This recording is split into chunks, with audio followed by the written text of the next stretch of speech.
बिस्मिल्लाहिर्रहमानिर्रहीम। अस्सलाम वालेकुम। Welcome to DJI channel.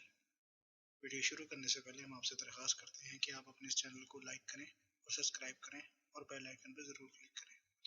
तो आज की जो हम वीडियो जिस पे हम बात करने वाले हैं वो पाकिस्तान में घी की कीमतें हैं जिनमें मज़ीद इजाफा होने जा रहा है। जैसे कि आप सब लोग जानते हैं कि घी की कीमतें और तेल की कीमत में गुज़िश्ता 2 या 3 सालों में बेइंतहा इजाफा हुआ है और इसकी चंद वजूहात जो मैं आपके सामने रखना चाहता हूँ।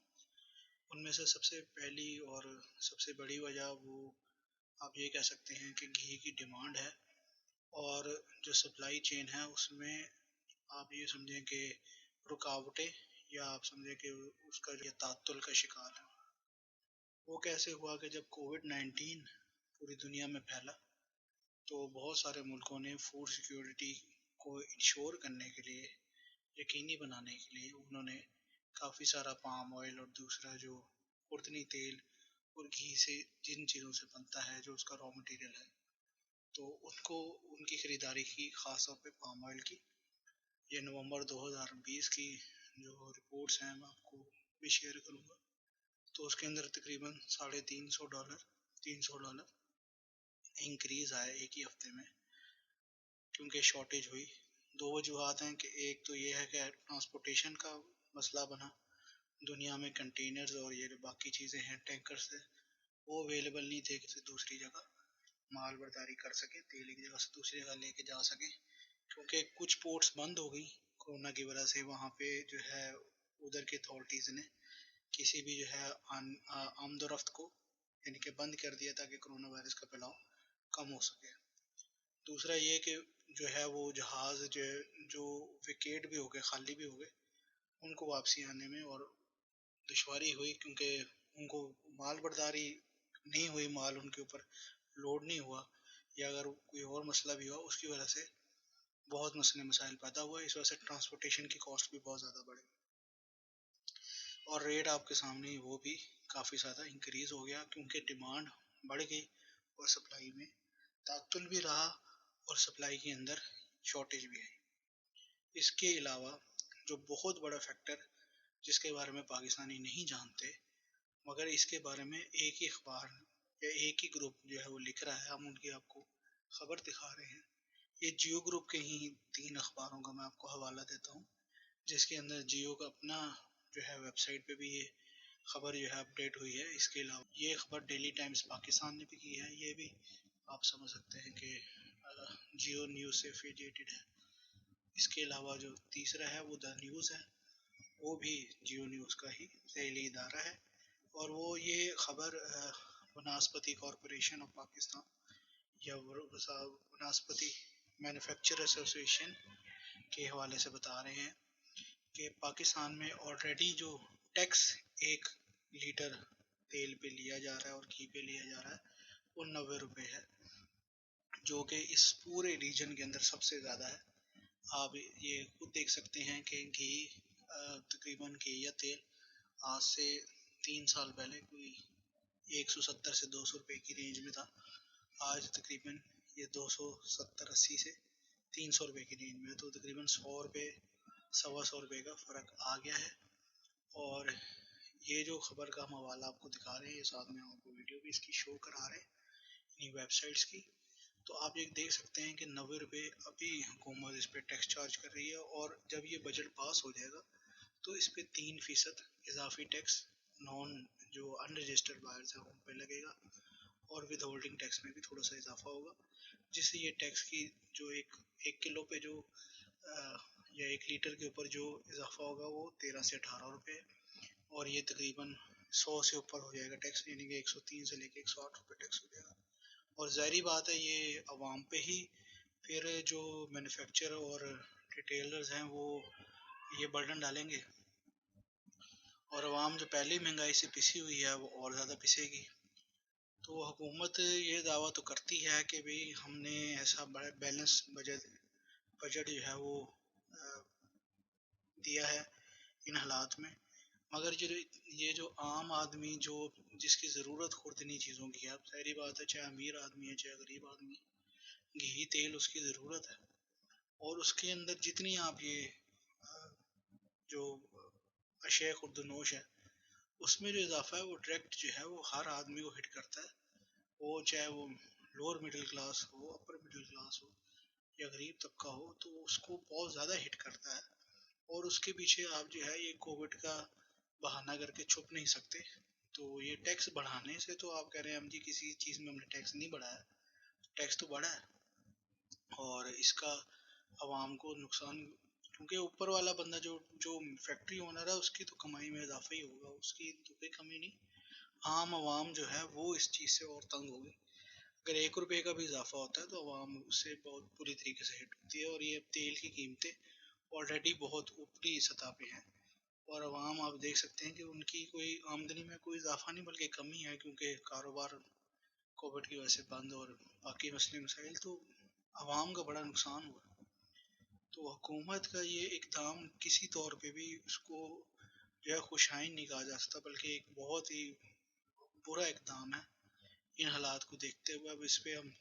बहुत सारे लोग चाहे इतराज़ कर सकते हैं, मगर ये आम आदमी के हक में नहीं है, आम आदमी के खिलाफ है। और अगर ये ऐसी ही बात है, अब ये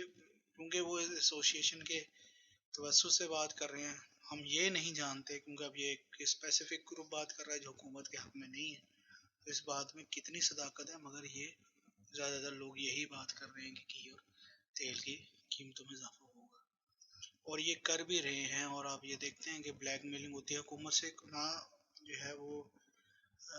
आटे की कीमत कंट्रोल हो रही है, ना चीनी की और ना ही फिर अब तेल की भी नहीं है। और फिर मुर्गी का अंदर बीमारी नहीं आती तो उसकी कीमतें भी 400 से ऊपर 500 के करीब वही है। तो हुकूमत का जो अवलीन फ़र्ज़ है कि आम आदमी को कम से कम वो तहफ़्फ़ुज़ दे लें, उसके लिए अच्छा नहीं कर सकते तो कम से कम बुरा ना करें, या जो बुरा होने वाला है या माफिया जिसको आप कह सकते हैं, तो अगर आप माफिया को कंट्रोल नहीं कर सकते या आप जो है माफिया से नहीं कर सकते तो हुकूमत आपको छोड़ देनी चाहिए। आपको सीधा कहना चाहिए कि ये लोग हर जगह बैठे हुए हैं और हम इनका कुछ भी नहीं कर सकते।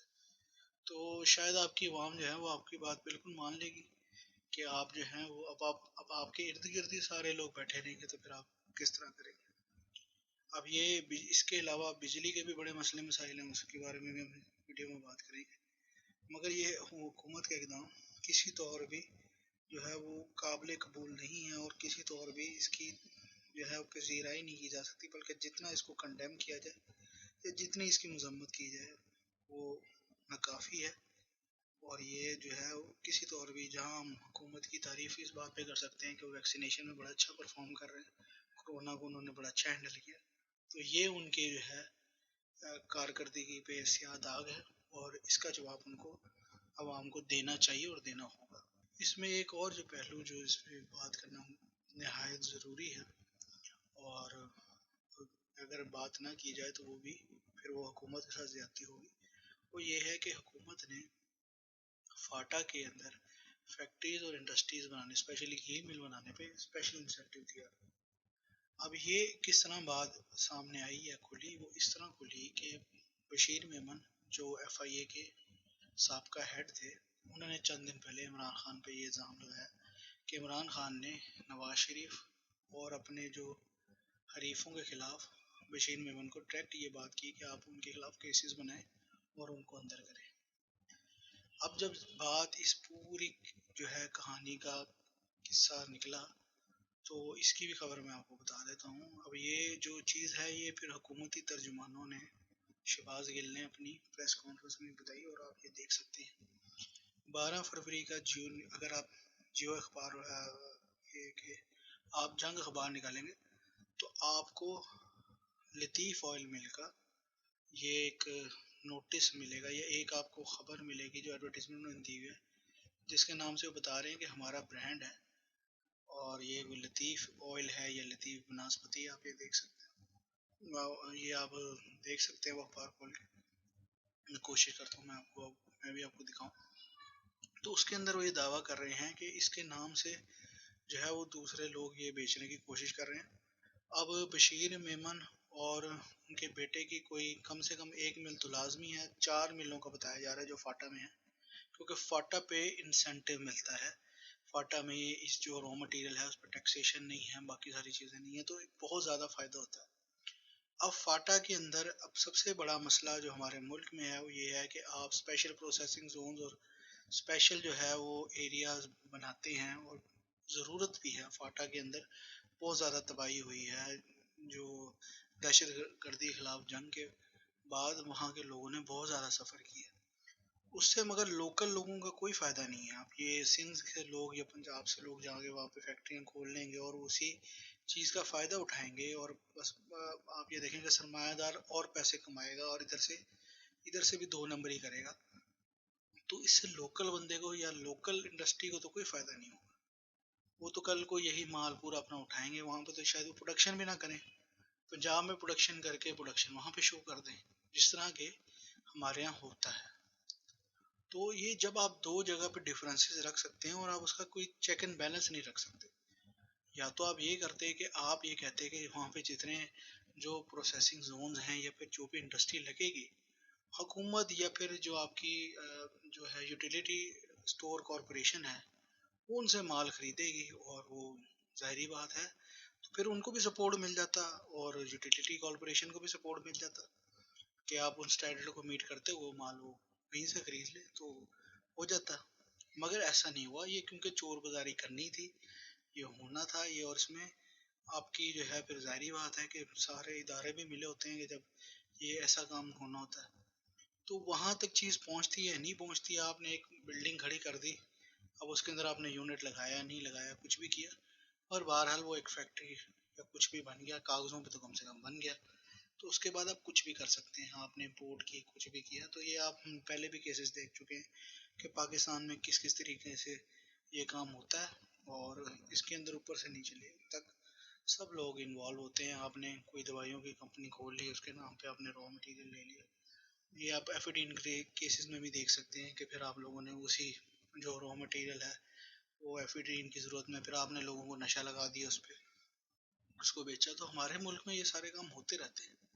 जब आपके मुल्क में चेक एंड बैलेंसेस कम हैं या वो ना होने के बराबर हैं, तो आप उसको पहले ही किसी किस्म की उसके लिए कोई सिस्टम डेवलप पहले से करें। जो आपका अभी का सिस्टम है वो किसी चीज़ को भी सस्टेन नहीं करता, वो काबिले अमल ही नहीं है, बल्कि वो लोगों का फ़ायदा करने के बजाय लोगों को नुकसान करता है। हुकूमत को ये बात समझनी चाहिए कि वो अपने पल्ले से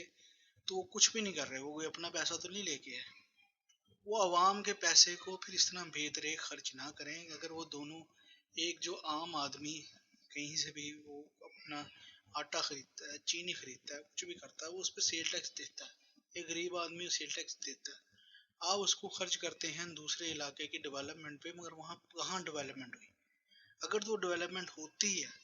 तो अच्छी बात है, मगर वहाँ डेवलपमेंट नज़र नहीं आ रही, बल्कि उसका जो है ये लोग जो सरमायादार हैं वो दोनों तरफ से फ़ायदा उठा रहे हैं।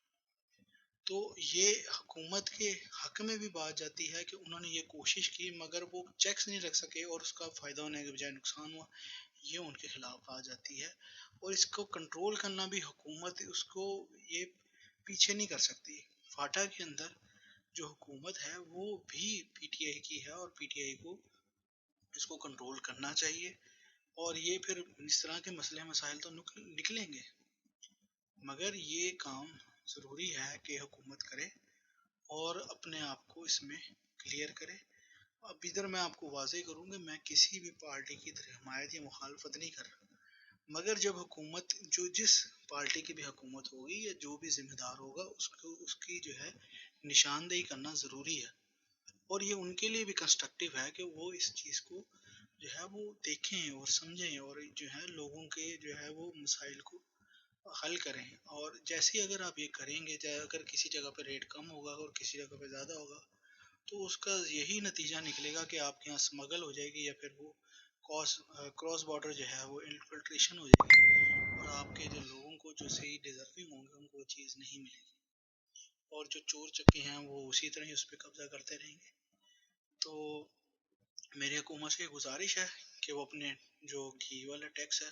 उस पर नज़रसानी करें, और जो साफ का टैक्सेस लगाए हुए हैं जो 90 रुपये, तो इसमें भी कमी करें और आवाम का फ़ायदा करें। आपका वीडियो देखने का शुक्रिया। और एक दफ़ा फिर फ्रेंडली रिमाइंडर के हमारा चैनल ज़रूर लाइक करें और बेल आइकन पर क्लिक करें, और आप हमारे चैनल पे और भी इंफॉर्मेटिव वीडियो देख सकते हैं। तो एक मरतबा फिर शुक्रिया और अल्लाह हाफ़िज़।